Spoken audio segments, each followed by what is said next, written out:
Hey, it's Deanna. Welcome back to Ribbon Candy Hooking. I had a great question last night from one of our buddies on our page about directional hooking. And there's so much to be said on that, and it's covered in a lot of books, but I thought it would be a good idea to do a video that showed some examples of using directional hooking to define the space or create motion and movement. Especially for beginners, I think it's important to get some of your basic lines in so that you establish shapes and areas before you start coloring in the blank parts. So I thought let's go through a few pieces that I have here. Some are mine, some are not, and look at the way that using directional hooking can help you either establish space or establish an atmosphere or some kind of movement within your piece. So I'm gonna look at some pieces here and start with, sorry about these glasses. I thought I was looking super Day of the Dead, but I think I actually look dead. So let's get away from my face and look at some stuff. I'm going to show you some stuff first that I think are good examples of, that doesn't really work, does it? I'm going to put you on pause for 1 second and get you up higher. Okay, so the first thing we want to talk about is when it matters less what direction you're hooking in. So directional hooking will matter less in certain situations. It matters the most when you're using a wider, something like this. This is a number 8 primitive cut, a wider wool strip, because it's wide and it's flat. And when it loops, it's going to loop like this, right? And you're going to see that much of it every time from loop to loop to loop. And the direction that goes in is going to dictate its shape.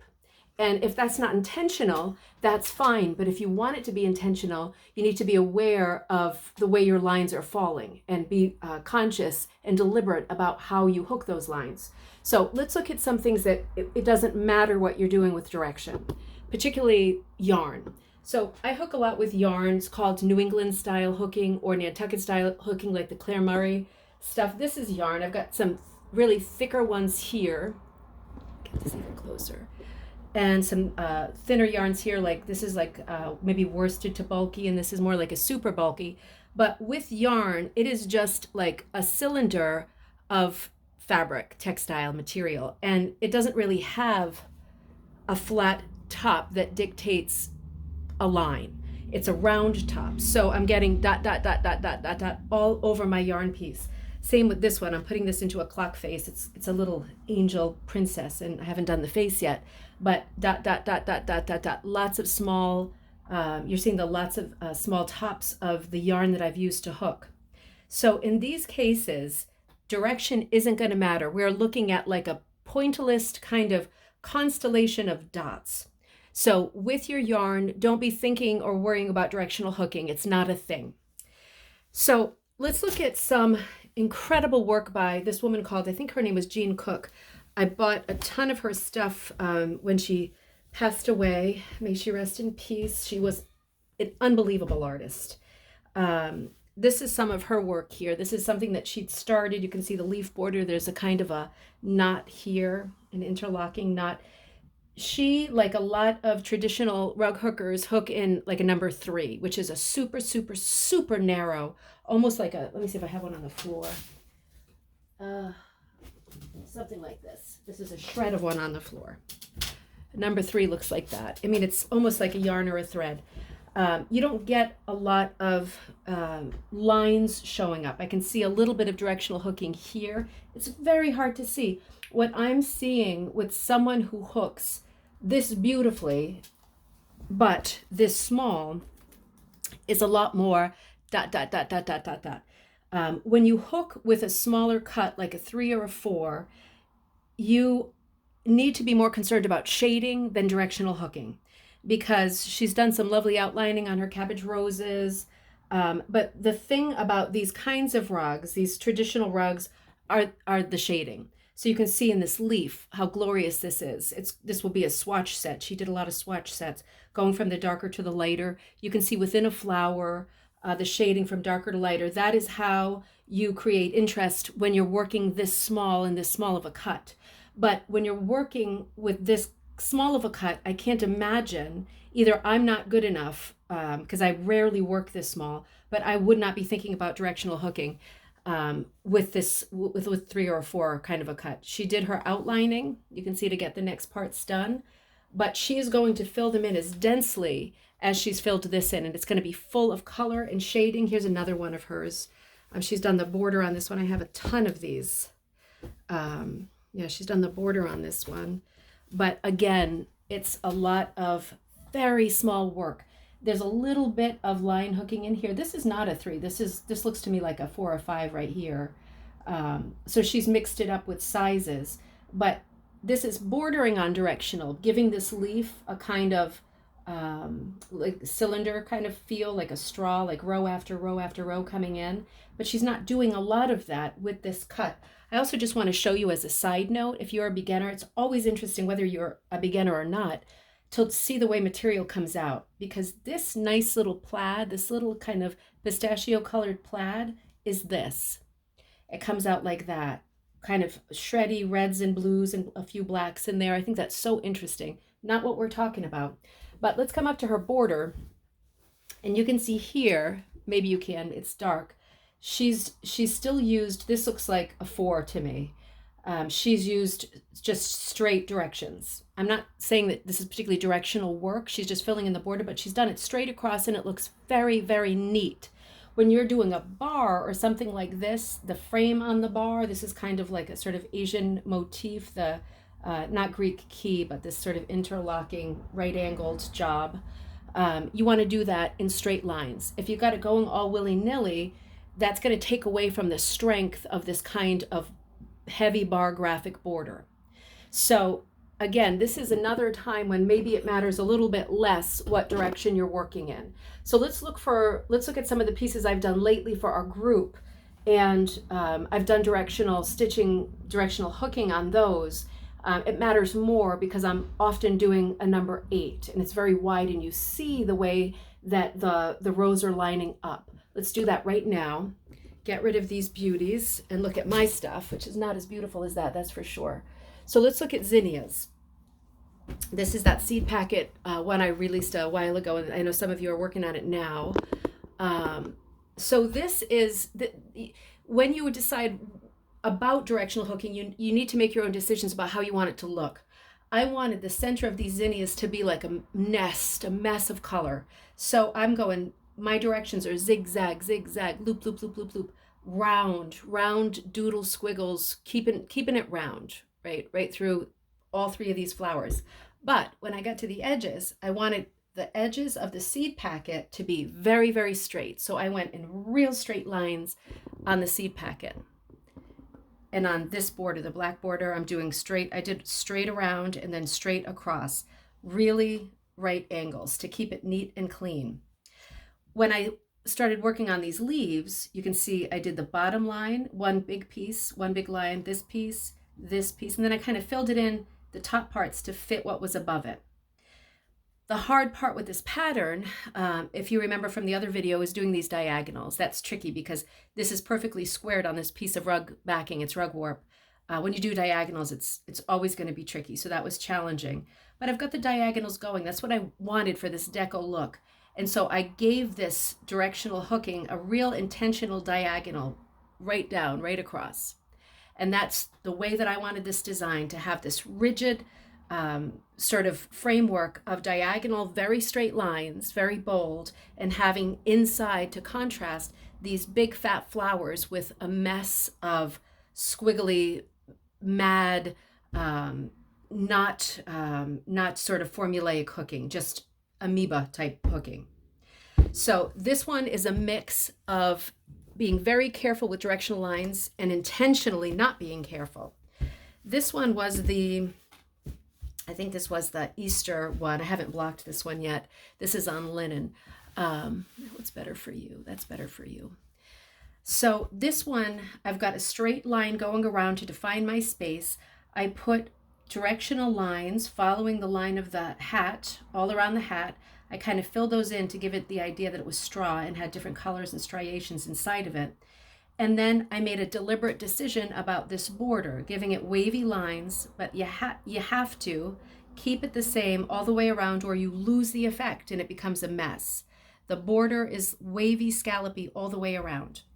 The bunnies, I outlined those as well first by giving a straight line right up into the ear, right up into the ear again, right down to the face, one line here, and then I filled them in across.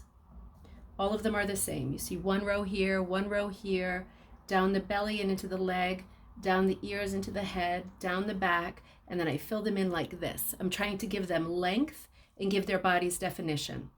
The little tails are more difficult. You can see there is directional stitching, loop, loop, loop, loop, loop, in a circle to define the shape of a little cottontail. All of the rabbits have that. In the background, I hooked the bunnies first and the hat, and in the background, I just swirled it up crazy style. And I went around the shapes of the rabbits, but then I left a lot of gaps, and I just did my own thing and squiggled it up in some places. I was just having fun with this. I was watching murder mysteries and having fun, and I hooked in some yarn in the gaps instead of looking for smaller pieces. I just kept going with the hooking. And this, again, is a mix. The flowers are a mix of how I set the lines down. It is usually my MO to trace the shape of things. I didn't ever block this one either, to trace the shape of things and then fill them in. And I think that is the easiest way. How does this one go? Like this. So this was the January kit. The background is just a swirl. If you remember from the video, I added in swirls to add different colors, blues and grays in. This is a very directional thing here. This heart hanger in the, I don't know if you can see it, it's like a metallic material. It's like a foil, neat. And then these borders, very, very, very straight. What I did with this one was I did a border first to define the square, and then I did the border on the mittens to define the shape of the mittens, and then I put actually a placeholder in here. I didn't use the metal one because I didn't want to use it all up, so I just put like black in here and then hooked like crazy all around it. And I filled in my mittens, and I had the background done, and I pulled this up and I hooked it with the metal because I had less of that and it was more expensive material. And then I just went row of borders until I got to 10 inches. So again, what I'm doing here with directional hooking is I'm framing the space to get that line established, and then I'm outlining the mittens to get that line established. I did these zigzags too early on to get that established, and then I fill in. And that is the organic part. That is the part that sometimes you feel it, sometimes you don't. A little more of this, and then we'll move on to more solutions. This is a very directional one. We've got the shaggy background, but of course this green hill beyond had to be arches and arches and arches. So the first thing I did with this was define this with this line and define this with this line. And I think I filled in the lines of rainbow first. This is the Irish rainbow for the March kit. The bunny is done in white velvet from the velvet hook. And again, I did the same thing with him, the bunny, the lamb. I defined his shape. I got all my line shapes in, and then I filled it all in like a free-for-all. Once those shapes are established, the borders, the main lines, then you're filling in like it's a coloring book. It does take a bit of, sorry, I get to see my hair that needs dyeing desperately. It takes a bit of practice and sometimes pulling out. Now this is another one that's not blocked. This is one of the Halloween ones was working on, and I had to give up because it wasn't Halloween anymore. But on this one, I had started doing a lot of directional stuff going this way with the ground, like a little bit of autumn, burnt grass colors.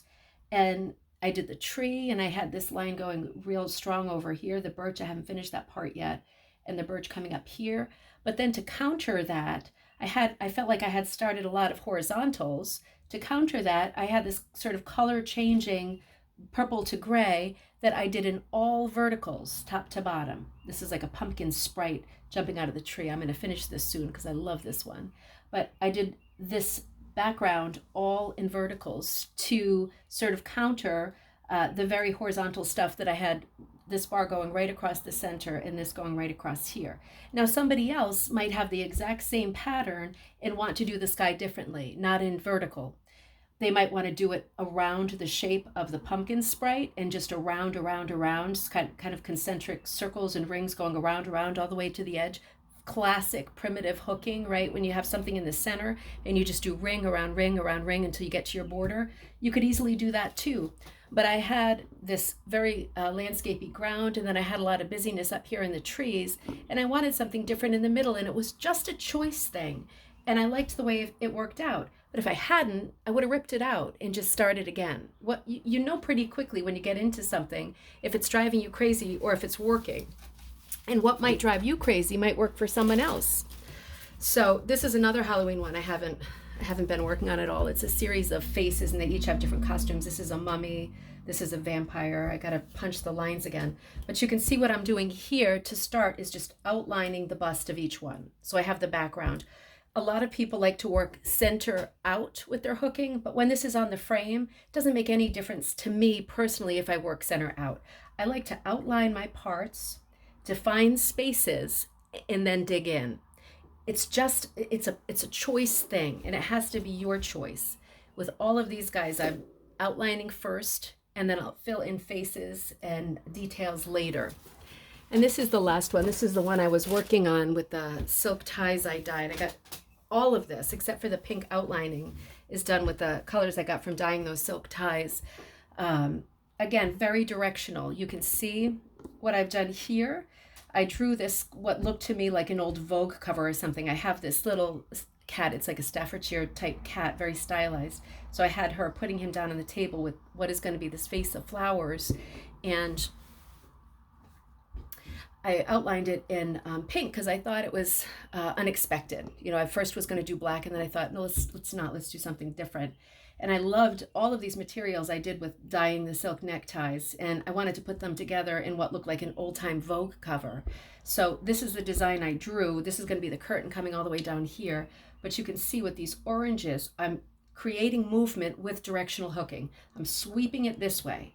It is helping to have hooked in lines. It's very graphic and it might not be your choice, and you don't have to hook lines to punch the feeling of movement. You can just go with directional hooking, right? It's sweeping, it's following the lines, and it's going to come down here. Her skirt, you can see, is sweeping out. It's like she's got a period costume on, so she's got some kind of a bustle or an undergarment under there, and it's rounding itself out. So this is going to be very round here. This is very round here. Her sleeve is round, her bust is round, the table is round.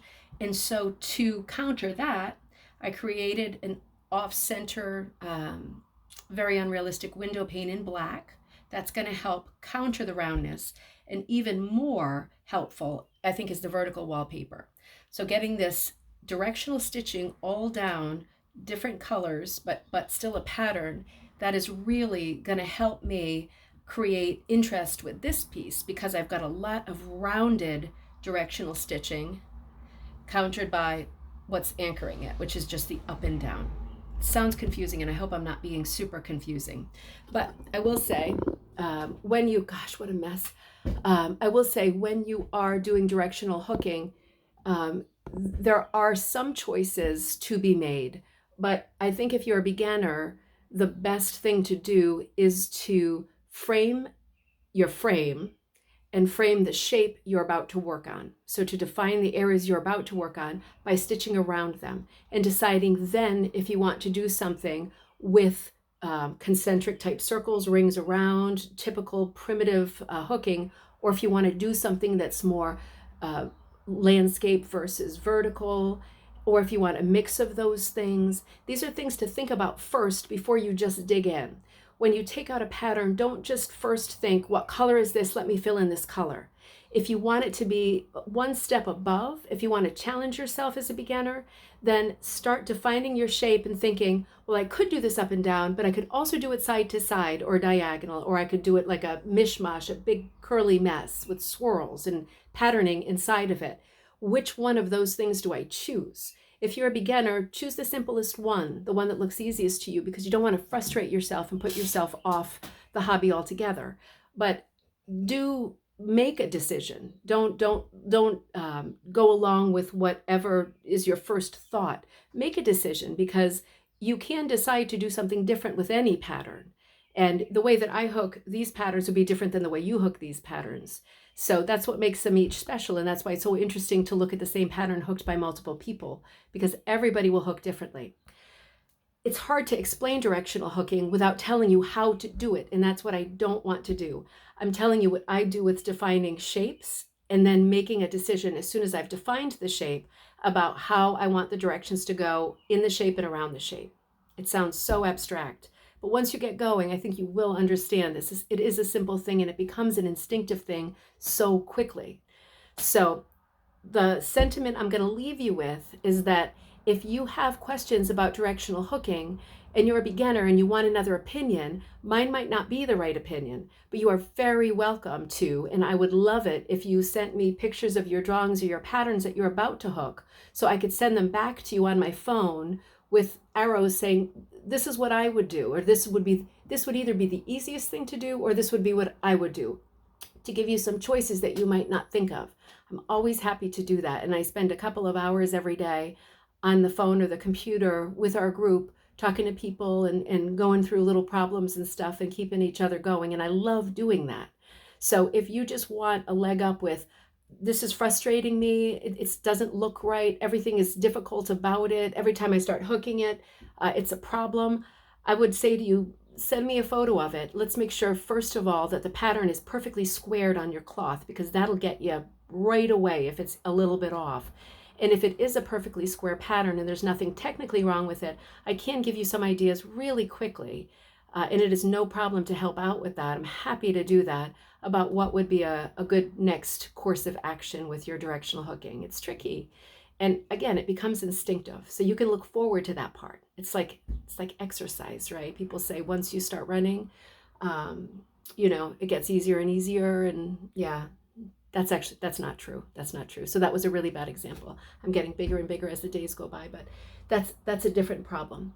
I hope this video helped, and I hope to hear from you soon. Always post the projects that you're working on, and good luck with your directional hooking. If you have more questions, please post them here, or send me private messages, whatever you want. I'm here all the time, especially right now in summer of 2020. Take care. I'll talk to you soon.